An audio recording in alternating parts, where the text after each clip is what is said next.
Welcome! In today's tutorial video I'm gonna show you how to enable or disable the HDR in Doom: The Dark Ages.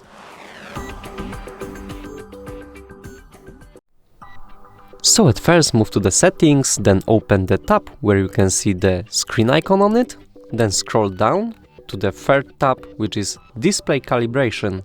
Here we have Enable HDR. You can switch it off or on, depends what you need. And to accept this option, choose Apply or click R on the keyboard and then hit Yes to save the changes.